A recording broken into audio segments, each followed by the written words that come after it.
রমজান পরবর্তী সময়ে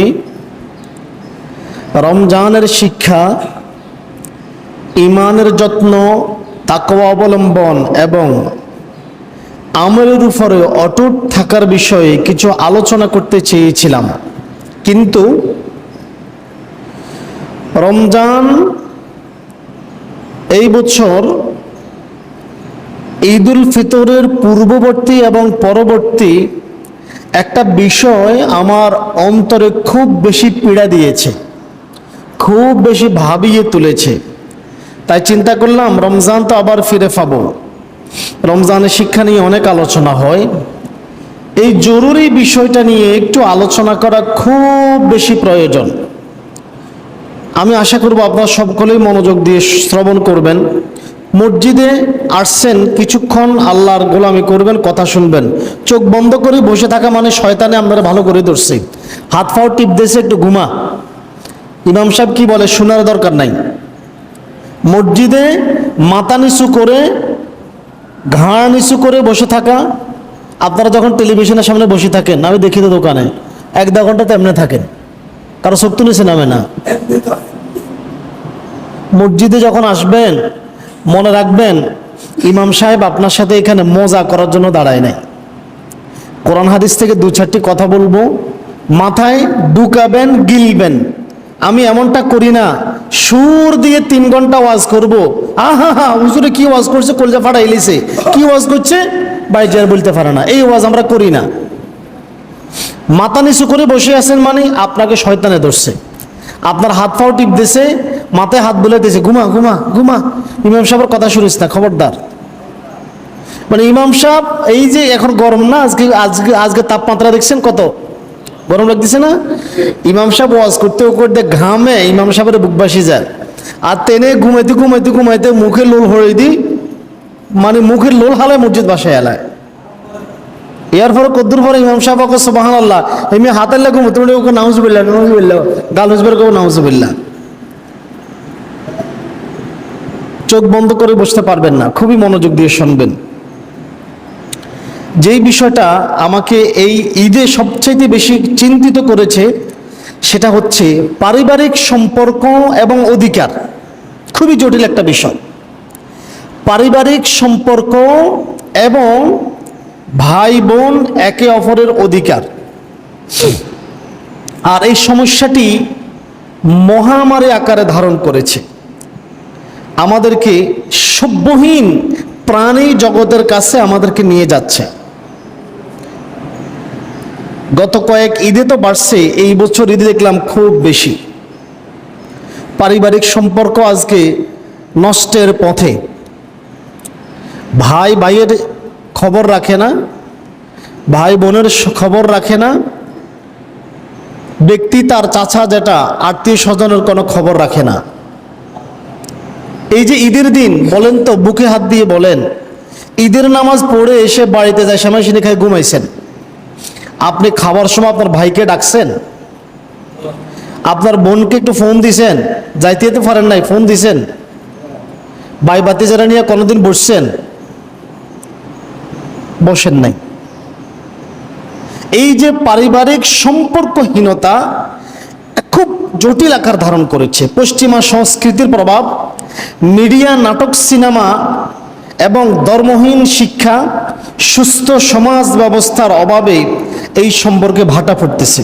অথচ আল্লাহ তাআলা মানুষের এই জমিনে প্রসার ঘটিয়েছেন পরিবারের মাধ্যমে। কিসের মাধ্যমে? কথা বলে না, পরিবারের মাধ্যমে। কিসের মাধ্যমে? আচ্ছা, আল্লাহকে ইচ্ছা করলে পৃথিবীতে একসাথে 800-900 কোটি মানুষ আসমান থেকে ফাটাইতে পারতো না? বলতো তোমরা 100 বছর জমিনে থাকো, 100 বছর পর তোমরা সব মরে যাবা, এর পরে আরো 800-900 কোটি ফাটাবো। আল্লাহ কি এই সিস্টেম করছে? কি করছে?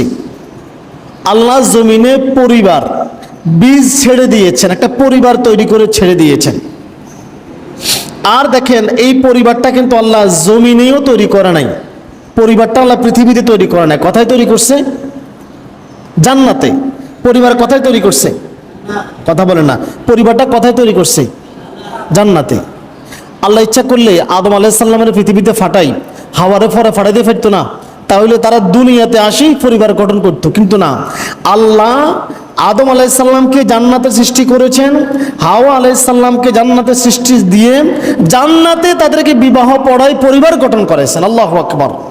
তার মানে হচ্ছে পরিবার হচ্ছে জান্নাতি একটি পবিত্র বন্ধন, একটি পবিত্র সংগঠন।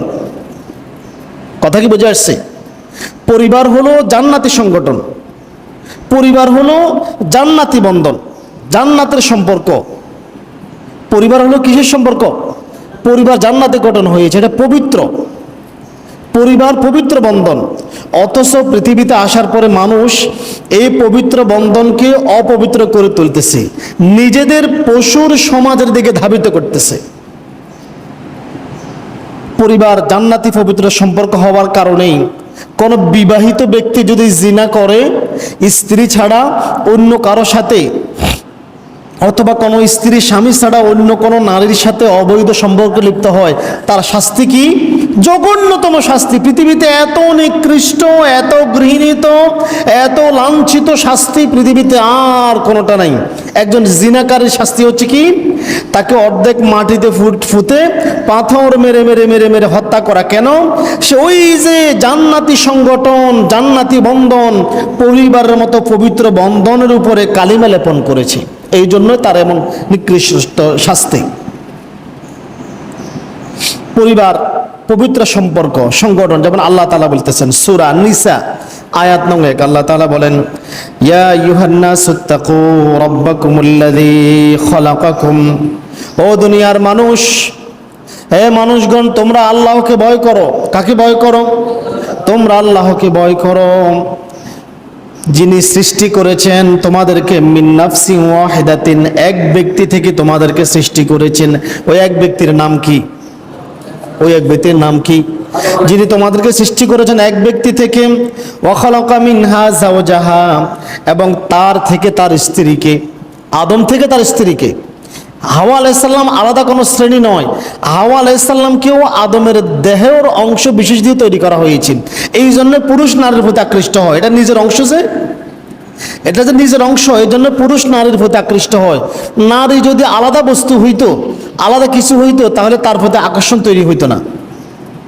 ওয়া খালাকা মিনহা যাওজাহা, তিনি তার থেকে তার স্ত্রীকে সৃষ্টি করেছেন। ওয়া বাসসা মিনহুমা রিজালান কাসীরান ওয়া নিসা, এবং এই দুইজন থেকে পৃথিবীতে ছড়িয়ে দিয়েছেন অগণিত নারী পুরুষ। আজকে পৃথিবীতে 800, 900 কোটি, 1000 কোটি মানুষ, সবাই সেই এক ব্যক্তি আদম আলাইহিসসালাম এবং তার স্ত্রী হাওয়া আলাইহিসসালামের সন্তান, সবাই একটা পরিবারভুক্ত। আল্লাহ এখানে বোঝাচ্ছেন, আমি পরিবার করেই পরিবার বানিয়ে জান্নাতে পাঠাইছি, আমি আদম হাওয়াকে আলাদা পাঠাই নাই। আদমকে পাঠাই, তারপর হাওয়াকে পাঠাই নাই যে তার সাথে বিবাহ বন্ধন আবদ্ধ হও না। আমি দুজনকে জান্নাতে বিবাহ পড়িয়েছি, দুজনকে জমিনে প্রেরণ করেছি, আর তাদের মাধ্যমে অসংখ্য নারী পুরুষ, শ্বেতাঙ্গ, কৃষ্ণাঙ্গ, রেড ইন্ডিয়ান, বিভিন্ন কালারের মানুষ আমি সমগ্র পৃথিবীতে ছড়িয়ে দিয়েছি। অতএব ওয়াত্তাকুল্লাহাল্লাযী তাসালুনা বিহি ওয়াল আরহাম, তোমরা আল্লাহকে ভয় করো, যার নামের দোহাই দিয়ে তোমরা একে অপরের নিকট তোমাদের হক আদায় করো, তোমাদের হক দাবি করো। আমরা বলি না, তোর অন্তর যদি আল্লাহর ভয় থাকে তাহলে আমার অধিকার আমাকে আদায় করে দে। তোমরা একে অপরের হক আল্লাহর নাম দিয়ে আদায় করে থাকো, সে আল্লাহকে ভয় করো। এবং ওয়াল্লাহর হাম, আর ভয় করো, তাকওয়া অবলম্বন করো আত্মীয়তার সম্পর্কের ব্যাপারে। কিসের ব্যাপারে? আল্লাহ ওই যে শুরুতে বলছেন একজন পুরুষ একজন নারী, তারপরে বলতেছেন তোমাদেরকে চড়িয়ে দিয়েছে তাদের মধ্য থেকে। অতএব তোমরা আত্মীয়, তোমরাও যখন পরিবারভুক্ত হবে, তোমাদের আত্মীয় স্বজনের সাথে সম্পর্ক ছিন্ন করার ব্যাপারে আল্লাহকে ভয় করো। খবরদার, আত্মীয়তা রক্ষার ব্যাপারে আল্লাহকে ভয় করো। কেননা ইন্নাল্লাহা কানা আলাইকুম রাকিবা, তিনি তোমাদের উপরে পর্যবেক্ষক। তোমরা আসলে কি আত্মীয়তার সম্পর্ক রক্ষা করতেছো, নাকি পৃথিবীতে অশান্তি তৈরি করে রেখেছ? আল্লাহ তোমাদের উপর পর্যবেক্ষক, আল্লাহ সব কিছুই দেখতেছে, আল্লাহ সব কিছুই দেখতেছে। এই আয়াত দ্বারা আমরা বুঝলাম পরিবার গঠন করবে পুরুষ। পরিবার কে গঠন করবে? কথা বলেন না। পরিবার কে গঠন করবে? আপনারা পরিবার গঠন করেন নাই নাকি আপনারা স্ত্রীর কাছে বিয়ে বসছেন? কোনটা করছেন? কথা বলবেন। পরিবার গঠন করবে কে? পুরুষ। নারী হবে তার সঙ্গী, স্ত্রী হবে তার সঙ্গী, সন্তান সন্ততি ভাই বোন, বাকিরা হবে আত্মীয় স্বজন। তারপরে বলেছেন পরিবার পারিবারিক বন্ধন এবং সম্পর্ক ঠিক রাখার ব্যাপারে আল্লাহকে ভয় করো, এই সম্পর্ক নষ্ট করা যাবে না, তাহলে তোমাদের অধিকার খর্ব করা হবে এবং পৃথিবীব্যাপী বিশৃঙ্খলা তৈরি করে দেওয়া হবে। তিনি দুনিয়া এবং আখিরাতে পরিবারের মাধ্যমে মানুষের উপর রহমত বর্ষিত করেন। কিসের মাধ্যমে? পরিবারের মাধ্যমে। আমরা পারিবারিক সম্পর্ক বিচ্ছিন্ন, তো এই জন্য পরিবার নিয়ে আলোচনা করলে মাথায় ঢোকে না, মাথায় ঢোকে না। কারণ আমি বসতেই চিন্তা করি আমার বাড়িটা নিকৃষ্ট, এর সাথে সম্পর্ক রাখা যাবে না।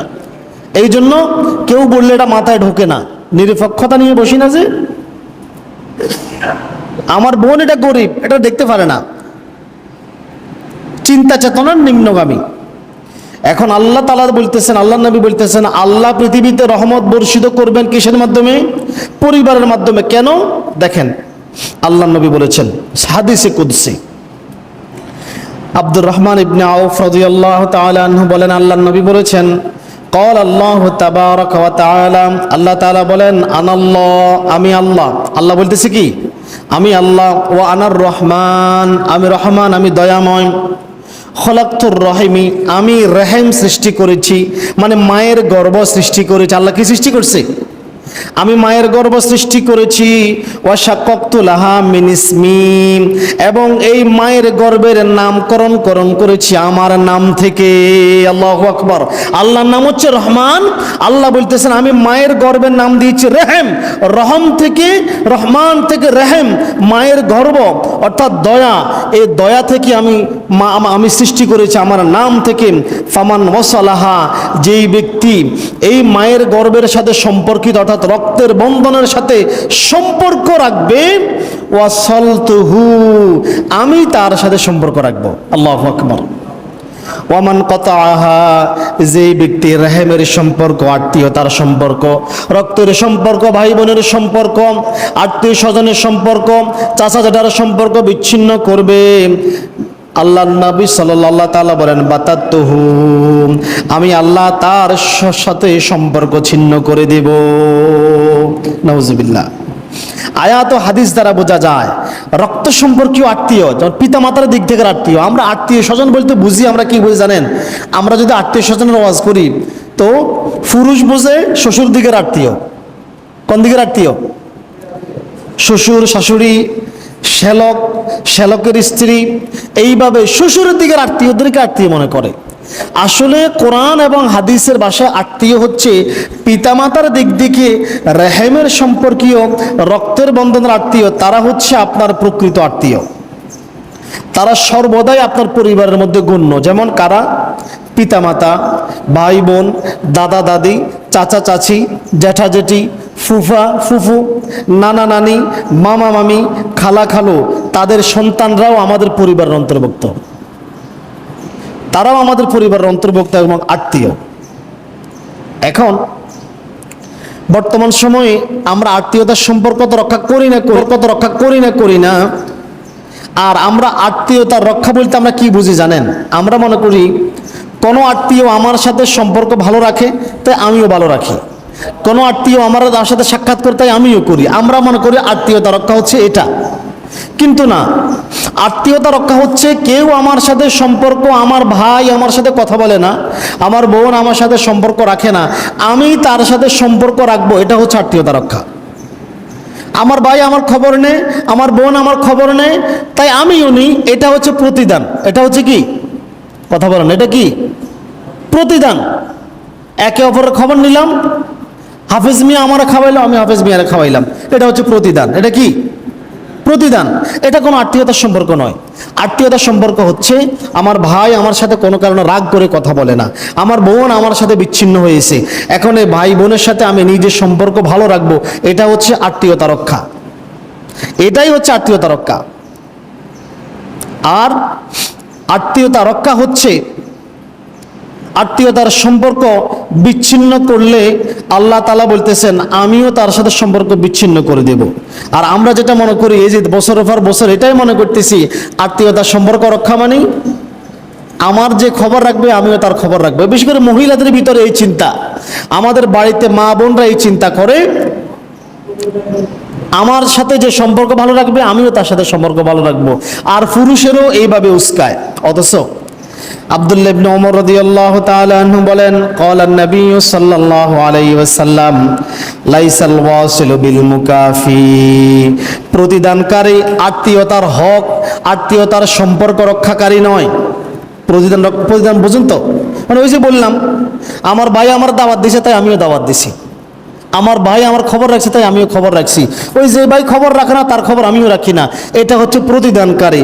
লাইসাল ওয়াসিলু বিল মুকাফি, প্রতিদান আল্লাহ নবী বলেন প্রতিদানকারী আত্মীয়তার সম্পর্ক রক্ষাকারী নয়, সংরক্ষণকারী নয়, বরং আত্মীয়তার সম্পর্ক রক্ষাকারী হচ্ছে ওয়ালাকিনিল ওয়াসিলুল্লাযী ইযা কাতা'তুর রাহিমা ওয়া সালাহা, আত্মীয়তার হক সংরক্ষণকারী হচ্ছে ওই ব্যক্তি যে আত্মীয়তার সম্পর্ক আত্মীয়রা সম্পর্ক ছিন্ন করার পরেও সে নিজে আত্মীয়দের সাথে সম্পর্ক ভালো রাখে। বোন আমার সাথে সম্পর্ক ছিন্ন করেছে তবু আমি তার বিপদে আগিয়ে যাই, তবু আমি তাকে সহযোগিতা করি। ভাই আমার সাথে সম্পর্ক ছিন্ন করেছে তবু আমি ভাইয়ের বিপদে এগিয়ে যাই। এটা হচ্ছে আত্মীয়তার সম্পর্ক। প্রতিদানকারী আত্মীয়তার সম্পর্ক রক্ষাকারী নয়। আত্মীয়রা দুর্ব্যবহার করলেও তাদের সাথে অসদাচরণ করা যাবে না। আত্মীয়তার সম্পর্ক বজায় রাখা অতীব জরুরি। এটা আল্লাহ তাআলার আদেশ। হকের দিক থেকে আল্লাহ তারপরেই পিতামাতার কথা দিয়ে আত্মীয় স্বজনের দিকে চলে গেছেন।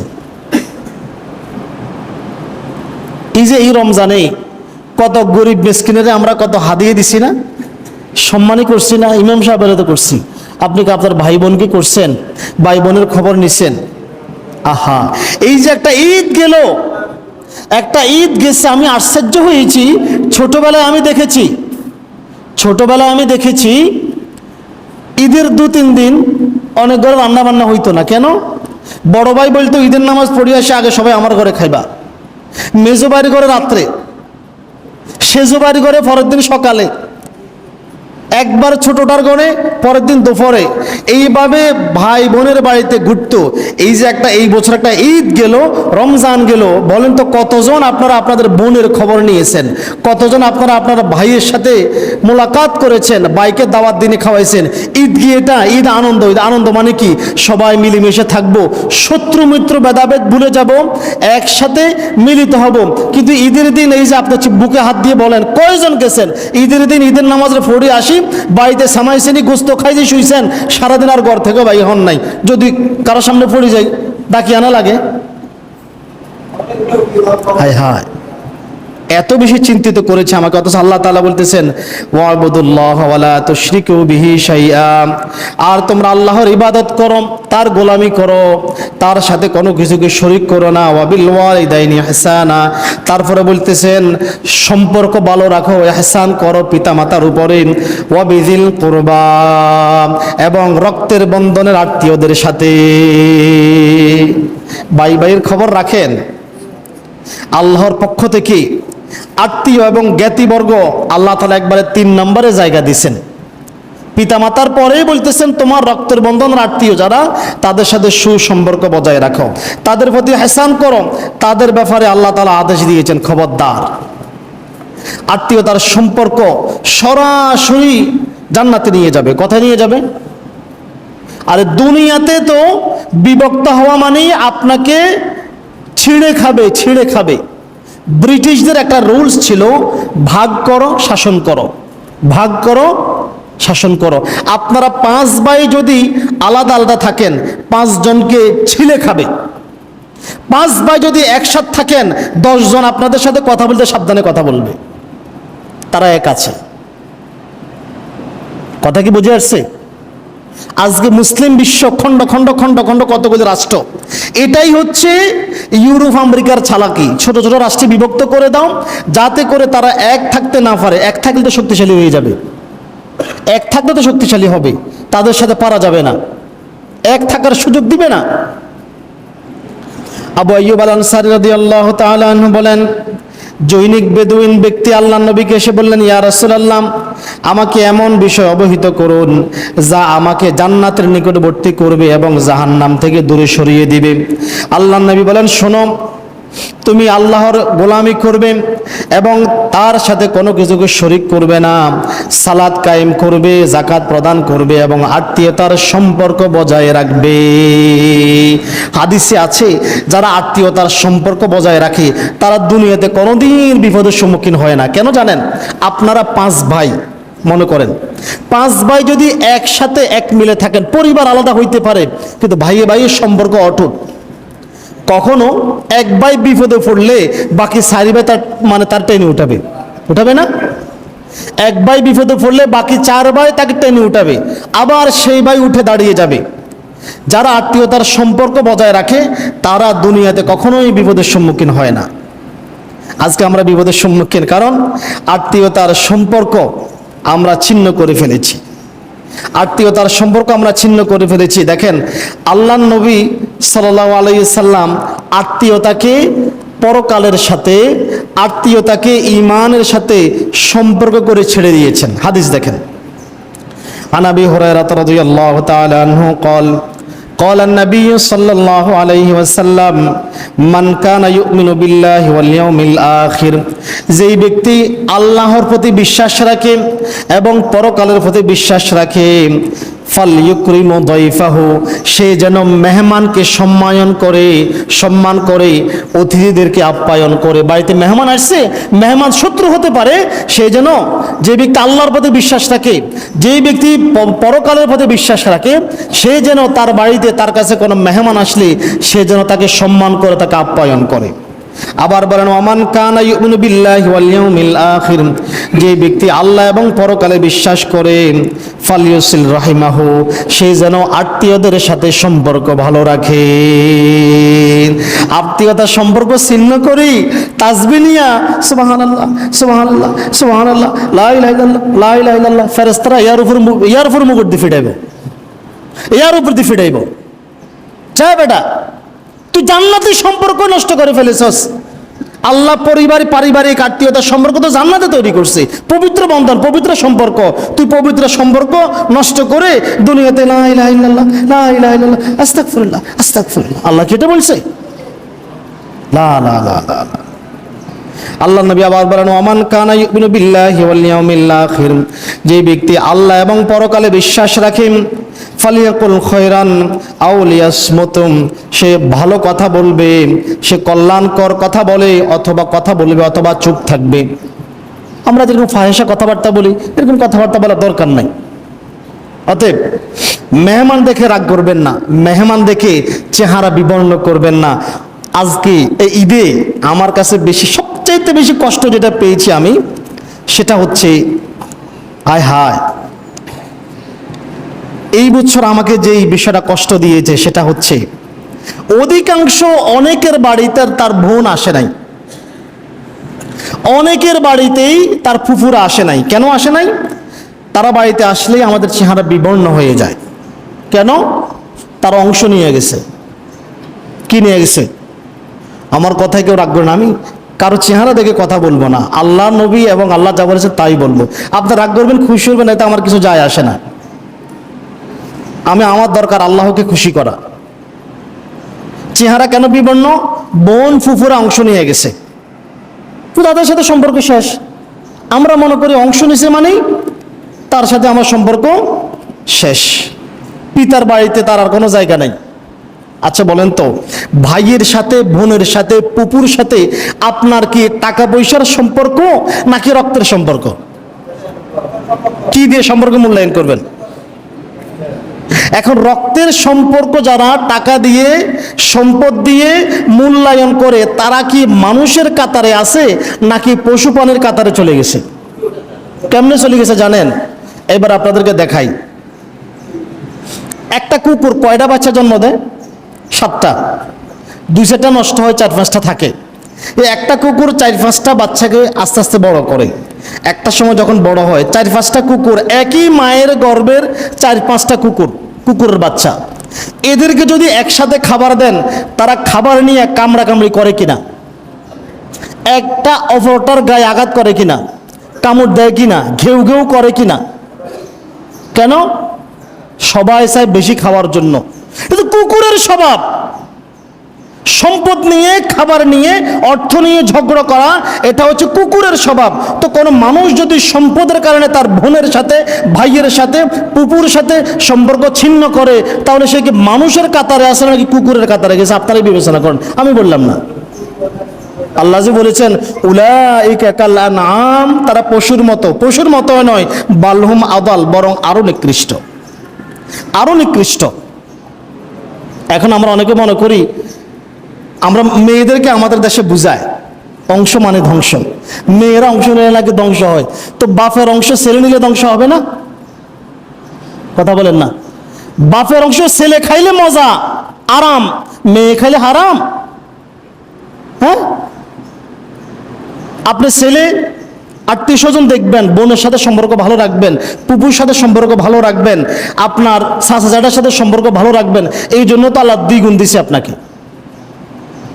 মেয়ে যদি পায় 1 টাকা, আপনি পাবেন 2 টাকা। আল্লাহ তো এই জন্য আপনাকে দ্বিগুণ দিয়েছেন।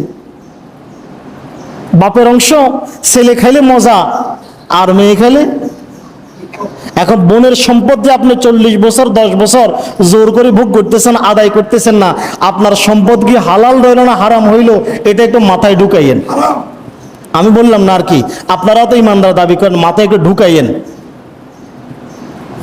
আপনি সোজা কথা বুঝিয়েন, আমি আপনাদের ইমাম সাহেব না? ইমাম সাহেব না? আমি মনে করেন এই পশ্চিমাত্রে 3 ঘন্টা জায়গা কিনলাম। এই জায়গাটা আপনাদের কেউ একজন 5 বছর জোর করে খাইলো, আমার এটা ভোগ করতে দিল না। অথবা যার কাছ থেকে কিনলাম সে টাকা নিছে, কিন্তু আমার দখলে দিল না। এখন এই 5 বছর 10 বছর সে কি হালাল খাইলো না হারাম খাইলো? তো পিতা মরার পরে তো আপনার বোন মালিক, বোনকে দেন নাই কেন? আরো বোন যদি সংসারে আসে, লই যা, এই বাড়িটা জায়গা হইতো না। হায় হায়। এখন প্রশ্ন করবেন, হুজুর তো বোন কি তার ভাইকে ছেড়ে দিলে অসুবিধা কি? বোন তার ভাইকে ছেড়ে দিতে পারে, কতটুকু ছেড়ে দিতে পারে? 3 ভাগের 1 ভাগ। ওসিয়ত করতে পারে জীবদ্দশায় তার পুরা সম্পত্তির 3 ভাগের 1 ভাগ।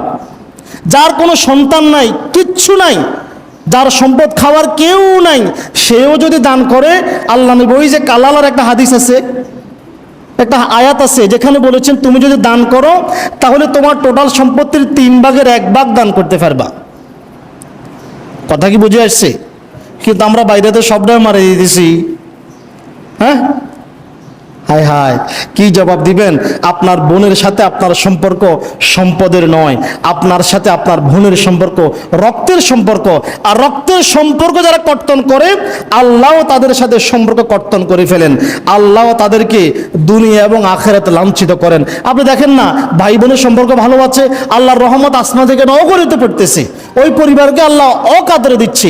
আর ভাই বোনের সম্পর্ক নষ্ট করেছে, আল্লাহর পক্ষ থেকে যত কোটি টাকা ইনকাম করুক বরকত নাই, হুট করে দেখবেন তো সম্পদ নাই। কারণ ওই যে একটা হাদিস আছে, আলোচনা তো দীর্ঘায়িত করা যাবে না। আল্লাহ নবী বলেছেন, কেউ যদি চায় তার দুনিয়াতে হায়াত বেড়ে যাক, আয়ু বেড়ে যাক, সে যেন রক্তের বন্ধনের আত্মীয়দের সাথে সম্পর্ক ভালো রাখে। আপনার ভাইয়ের সাথে, বোনের সাথে, চাচা জ্যাঠার সাথে, ফুফুদের সাথে, তাদের সাথে মামা খালাদের সাথে সম্পর্ক ভালো রাখেন, আপনার রিজিক বেড়ে যাবে। ওয়াল্লাহি রিজিক বেড়ে যাবে, বিশ্বাস করেন। আপনি তাদের জন্য 500 টাকা খরচ করেন, আল্লাহ অন্য খাতে আপনাকে 5000 টাকা দিয়ে দিবে। আল্লাহ তাআলা আমাদেরকে আত্মীয়তার সম্পর্ক অটুট রাখার, বজায় রাখার তৌফিক দান করুক, সকলে বলি আমিন। আত্মীয়তার সম্পর্ক কেন নষ্ট হচ্ছে এই বিষয়ে আগামী জুমা আলোচনা করব। শুধু একটা কথা বলি আপনাদেরকে, শোনেন। আত্মীয়তার সম্পর্কের ব্যাপারে আমরা খুবই উদাসীন। সময় শেষ। আল্লাহ নবীর উপরে যখন সর্বপ্রথম ওহী অবতীর্ণ হয়েছে, আল্লাহ নবী খুবই চিন্তিত, অসুস্থ হয়ে গেছেন। বাড়িতে গেলেন, খাদিজা রাদিয়াল্লাহু তাআলা আনহাকে সব কথা শুনালেন। খাদিজা রাদিয়াল্লাহু তাআলা আনহার সেদিনের জবাব কি ছিল? কখনো না, আল্লাহ আপনাকে পথভ্রষ্ট করবে না, আল্লাহ আপনাকে বিপদে নিবে না। কেন? আপনি আত্মীয়তার সম্পর্ক বজায় রাখেন। খাদিজা রাদিয়াল্লাহু তাআলা আনহার প্রথম কথাই ছিল আপনি আত্মীয়তার সম্পর্ক বজায় রাখেন। আর আমরা আত্মীয়তার সম্পর্ক ছুঁড়ে ফেলে দিয়েছি। আল্লাহ আমাদেরকে হেদায়েত দান করুক, সকলে বলি আমিন।